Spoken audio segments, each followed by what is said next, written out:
All right, guys, so here's the answers to the review for tomorrow's quiz. So on the first question, you want to graph an exponential function. Again, you know it's an exponential function because it's in the form of a number to a power like that. When you have exponential functions, you want to pick two values for x, and those two values are always going to be 0 and 1. Yes, you can pick other values, but those are the easiest ones to plug in. So if you plug in x equals 0, you get 2 to the 0, which is 1. So that would be 1. If you pick x equals 1, you get 2 to the 1, which is 2. And plotting these 2 points, you get 0, 1, and then 1, 2. Remember, for exponential functions, your asymptote is the x-axis. So this is an exponential growth, so it's going to look something like that. Okay, now it's asking you to graph this transformation. Remember, if you're subtracting 3 from the whole function, this means the function is moving down 3. Don't forget to graph the new asymptote as well. So the new asymptote will move down 3, so it's going to be here. And then if I take my 2 points, take this guy and move it down 3, I'm going to be 1, 2, 3. And then take this one, move it down 3, 1, 2, 3. So it's going to look something like this. Okay, now example 2, same idea, except my parent function now is 1/2 to the x. So again, I'm doing the same thing. I'm plugging in for x and y. I'm plugging in 0 and 1. If I plug in 0, I get 1/2 to the 0. Anything to the 0 power equals 1. And if I plug in 1, I get 1/2 to the 1, which still equals 1/2. So even though it's a fraction, by picking 0 and 1, you get really, really nice answers. So here's 0, 1. And then I'm at 1, 1/2. This one is an exponential decay because it's going down from left to right, so it's going to look something like that. Okay, now let's see the transformation here. So in red, the transformation here, a negative in front of your function flips it over the x-axis. And then this -1 in the exponent, that's your right and left hand movement. Remember, that goes against logic, so this is going to move right 1. So I want to flip everything over the x-axis and move it right 1. That's not going to change my asymptote in this case. It'll only change if I move it up or down, right? So my asymptote is going to be in the same place. Now, if I take this point right here, if I flip it over the x-axis, it's going to land right here. And then if I move it right 1, it's going to be right here. So I'll make it like a little bit bigger so you can see it, okay? And then my next point, take this guy, flip it over the x-axis. It's going to be somewhere right here. You can't even see that. And then move it right 1. It's going to be somewhere right here. Okay, so your graph now is going to look something like that. I'm sorry, that was really tiny. Okay, number 3. Okay, good to know these guys. Now here on this one, I have an exponential function and a logarithmic function. So if I want to graph this exponential function, again, I'm going to pick 2 values for x, and that's going to be 0 and 1. If I plug in x equals 0, I get e to the 0. Anything to the 0 is 1. If I pick x equals 1, I get e to the 1, which is e. And you guys remember e is approximately 2.7. Say when you're graphing e, just change it to 2.7. So I'm at 0, 1, and then I'm at 1 and 2.7, which is somewhere right there. For exponential functions, your asymptote is the x-axis. This is an exponential growth because it's going up. Now, graphing ln of x, you guys remember these two are inverses, so you could just graph it by switching the x and the y values, but let's go ahead and do it over here. So you have x, y, because it's an exponential function, you always want to pick the value x, logarithmic function.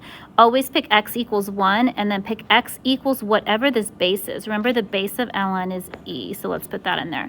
Now, if I plug in 1, ln of 1, ln of n, if it's a 1, it's always going to be 0, okay? So this guy's going to be 0, and then if you put ln of e, if you throw that base in there, that's just going to cancel and make a 1, okay? So my 2 values here are 1, 0, and then this is 2.7, so I'm at 2.71, which is somewhere right there. And you guys remember, for logarithmic functions, your new asymptote is the y-axis, so this is going to look something like this.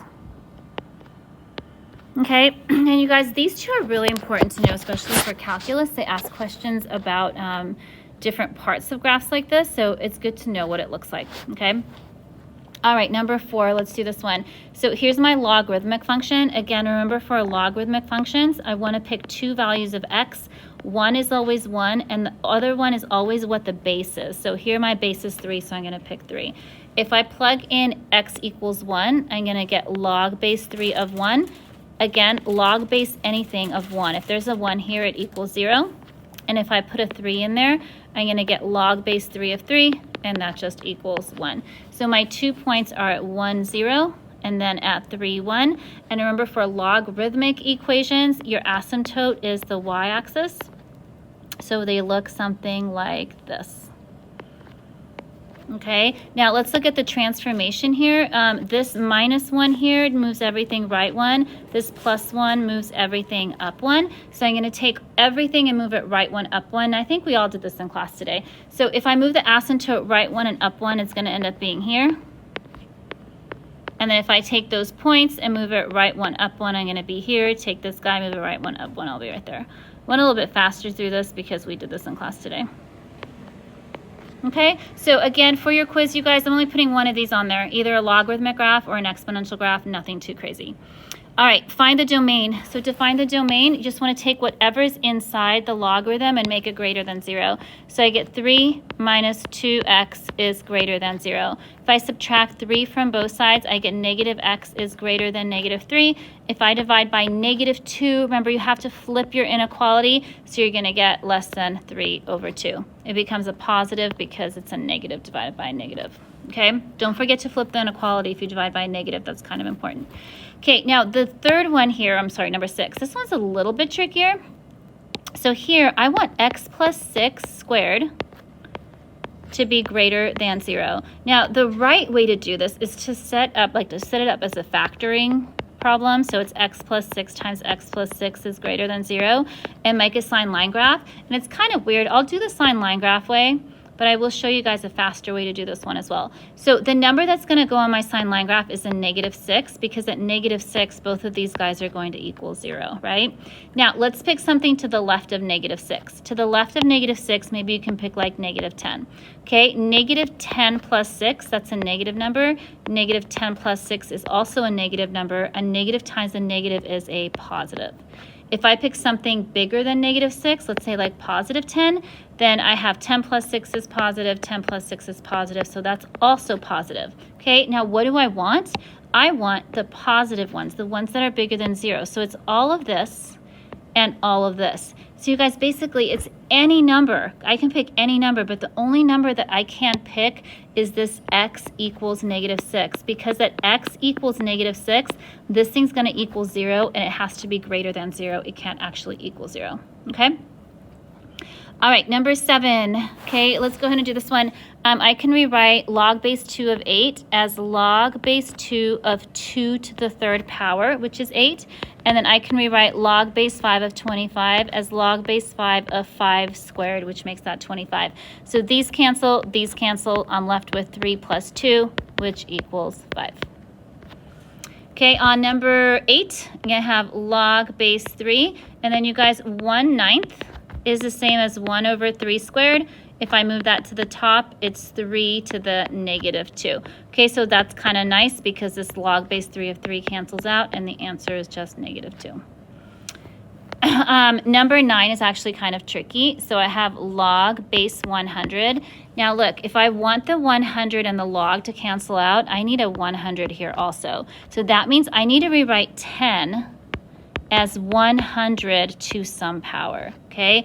So I'm basically taking 100 and raising it to a power to make it smaller. You guys, the only way I can see of doing that is taking the square root of 100, which equals 10.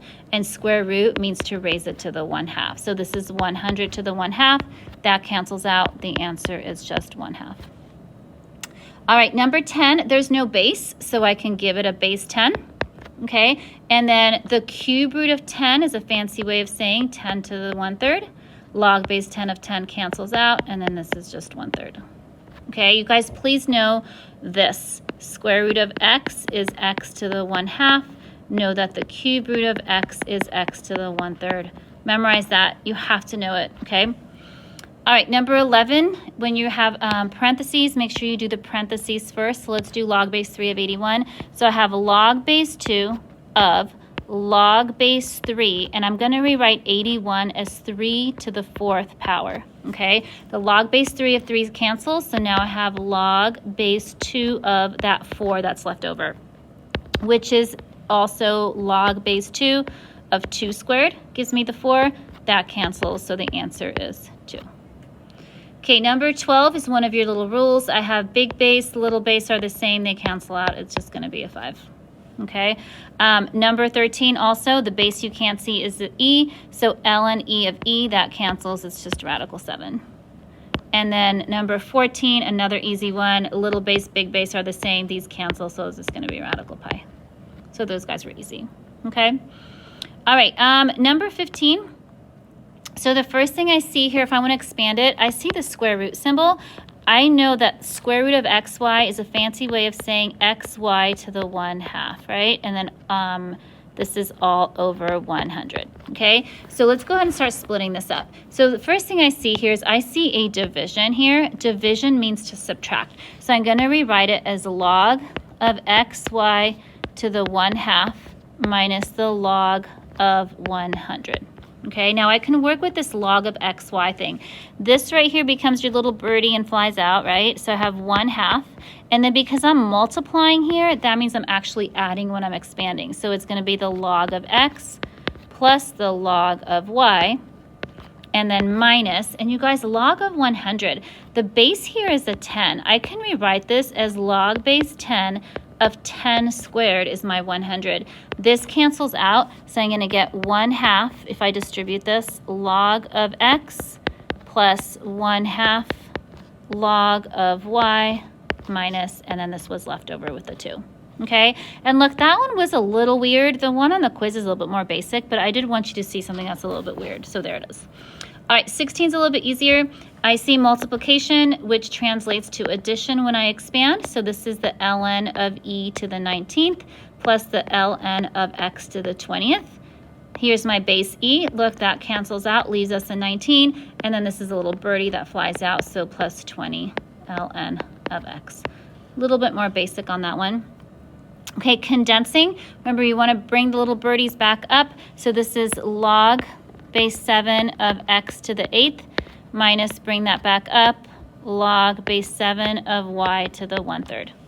Now, when you're subtracting and you're condensing, the subtraction is going to turn into a division. So I'm going to go x to the 8th divided by y to the 1/3. But you guys, we know that y to the 1/3 means the cube root of y, so we can rewrite it like this. Okay? All right, number 18. This one's a little bit tricky because you have a double minus sign. So let's just go like 2 at a time, right? So let's look at these guys. So let's bring the birdies back up first of all. So I'm going to have the ln of x to the 1/2, which really means the square root of x, minus the ln of y cubed, minus the ln of z minus 2. Okay, so I'm going to look at these two first. I'm subtracting. Subtracting, when you put them together, means division. So this is the ln of the square root of x divided by y cubed. But now I'm subtracting again. Subtracting means that you're still dividing, right? So you're going to put the division z minus 2 right there. Does that make sense?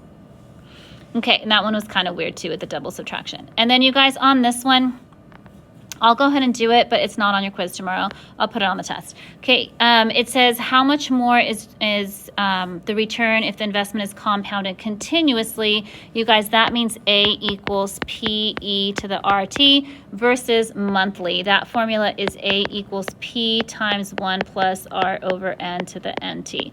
So if we plug everything in here, so on the first one, if you're doing continuously, you'll get A equals, you invested $8,000. E to the rate is 0.08, that's your percent as a decimal. And then to the time, how much did it say? For 3 years, sorry, I can see it times 3. Okay, I'll calculate that in a second. Sorry, I don't even know where my calculator went, but I'll do it in a minute.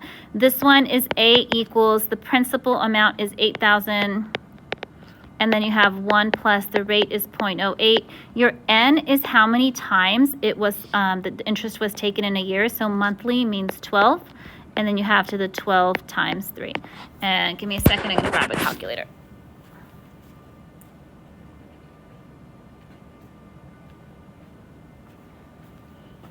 All right, so the first one, if you do on your calculator 8,000 and then E to the 0.08 times 3. Okay, so for this one, I got $10,169. It says round to the nearest dollar. So let's just say, and it's like 0.99 or something like that. So let's just say 10,170 for this one.